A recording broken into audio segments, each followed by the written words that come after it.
नमस्कार दोस्तों, मैं हूं अर्पित और एक बार फिर से आपका स्वागत है। भारतीय जनता पार्टी के नेताओं और हमारे देश की गोदी मीडिया के द्वारा लगातार ऐसे दावे किए जा रहे हैं कि वक्फ बिल पर पूरा एनडीए एकजुट है, उसमें किसी भी किस्म की कोई भी दरार आना मुमकिन नहीं है। यहां तक कि भारतीय जनता पार्टी के स्वघोषित चाणक्य गृह मंत्री अमित शाह ने खुद संसद में चिल्ला चिल्ला कर कहा था कि हम वक्फ कानून लाएंगे, उसे बनाएंगे और लागू भी करेंगे।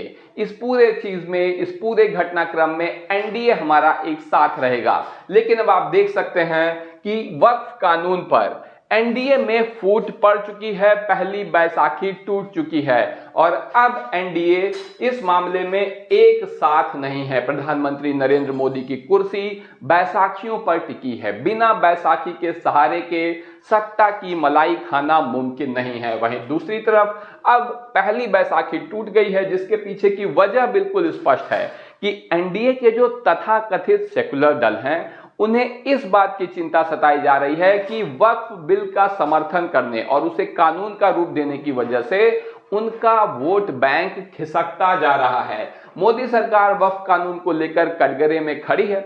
इसके पीछे वजह यह है कि जिस पार्टी में एक सांसद या एक मंत्री भी मुस्लिम नहीं है, वो अचानक मुसलमानों के हित के लिए वक्फ कानून लेकर आ गई है, उसको बना रही है। कह रही है कि मुसलमानों को उनका हक दिलाएंगे, जो मुस्लिम हाशिए पे हैं उन्हें मुख्य धारा में लेकर आएंगे।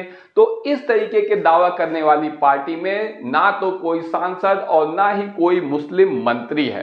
तो ऐसे में भाजपा की नीयत पर सवाल उठने स्वाभाविक है और उठ भी रहे हैं। वहीं मुस्लिम संगठनों का दावा है कि ये कानून किसी भी तरह से मुसलमानों के पक्ष में नहीं है। हालांकि भाजपा ऐसा दावा कर रही है, लेकिन वक्फ कानून सिर्फ मुसलमानों को परेशान करने, उनके हक पर डाका डालने और मुस्लिम संपत्तियों को हड़पने के लिए बनाया गया है। यही वजह है कि एनडीए सरकार लगातार हिचकोले खा रही है। कभी नीतीश कुमार नाराज हो जाते हैं, मुंह फुला लेते हैं, अकेले में बैठ जाते हैं, सारी मीटिंगें कैंसिल कर देते हैं।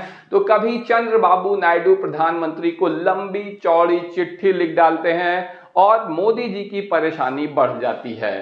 तो ऐसे में अब भारतीय जनता पार्टी के स्वघोषित चाणक्य अमित शाह को डैमेज कंट्रोल में लगा दिया गया है। हालांकि उन्हें कितनी सफलता मिलेगी इस बारे में अभी कुछ खास नहीं कहा जा सकता, क्योंकि आप हिंदुस्तान की एक खबर देखिए जहां स्पष्ट किया गया है कि वक्फ कानून पर एनडीए में दरार पड़ चुकी है। इस कानून पर बीजेपी के साथी दल के विधायक पहुंचे सुप्रीम कोर्ट। तो अब ये मामला, हालांकि अभी तक विपक्षी नेताओं की तरफ से सुप्रीम कोर्ट में गया था, 10 से अधिक याचिकाएं सुप्रीम कोर्ट में दायर हो चुकी हैं, लेकिन अब ये याचिकाएं दायर करने वालों में एनडीए के नेता भी शामिल हैं। मोदी और अमित शाह के दबाव में हालांकि इन नेताओं ने सपोर्ट कर दिया था वक्फ बिल को संसद में, वोटिंग भी हो गई, कानून बन गया। और अब ये दबाव इसलिए काम नहीं कर पा रहा है क्योंकि इन पार्टियों को, इन नेताओं को ऐसा लग रहा है कि इससे जो भी लाभ होगा वो भाजपा को होगा, उन्हें नुकसान के अलावा और कुछ भी नहीं मिलना है। यही वजह है कि एनपीपी वक्फ बिल के खिलाफ सुप्रीम कोर्ट पहुंच गई है। एनपीपी पार्टी है मणिपुर की।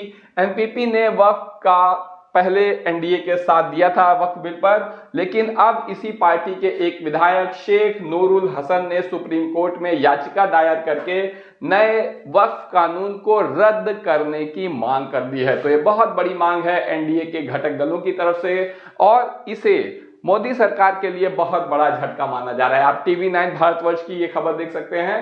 मणिपुर में भी वक्फ के खिलाफ नाराजगी, एनपीपी के नेता पहुंचे सुप्रीम कोर्ट और कहा कि ये एक्ट माइनॉरिटीज के अधिकारों के खिलाफ है। तो आप निश्चित रूप से देख सकते हैं कि एनडीए में बगावत तेज है, लेकिन जहां सबसे ज्यादा बगावत है वो है जेडीयू यानी कि नीतीश कुमार की पार्टी, क्योंकि बिहार में इसी साल विधानसभा चुनाव होने हैं और मुस्लिम मतदाताओं की संख्या यहां पर 17% से अधिक है। ऐसे में नीतीश कुमार बहुत दबाव में है। इनकी पार्टी में रोज ही इस्तीफे पे इस्तीफे आ रहे हैं और इन्हीं की पार्टी के कई नेता भी सुप्रीम कोर्ट पहुंच गए हैं। आप देख सकते हैं नव भारत टाइम्स की खबर कि नीतीश कुमार के फैसले के खिलाफ किशनगंज जेडीयू जिलाध्यक्ष वक्फ कानून को लेकर सुप्रीम कोर्ट पहुंचे।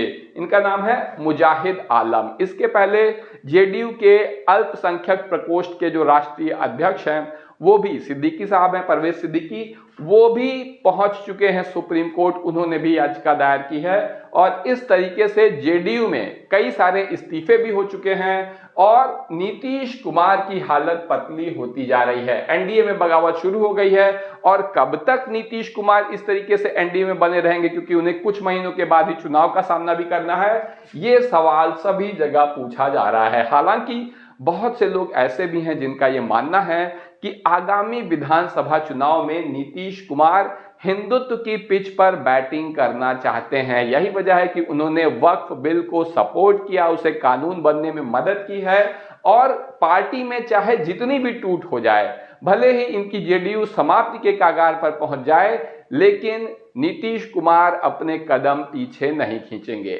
इसे इस बात से भी जोड़कर देखा जा रहा है कि आजकल नीतीश कुमार की मानसिक स्थिति भी ठीक नहीं चल रही है, तो हो सकता है कि ऐसा कोई कदम उन्होंने ऐसे ही किसी स्थिति में, ऐसे ही किसी मनोभाव में उठा लिया हो। वहीं दूसरी तरफ एनडीए की पहली बैसाखी टूट चुकी है।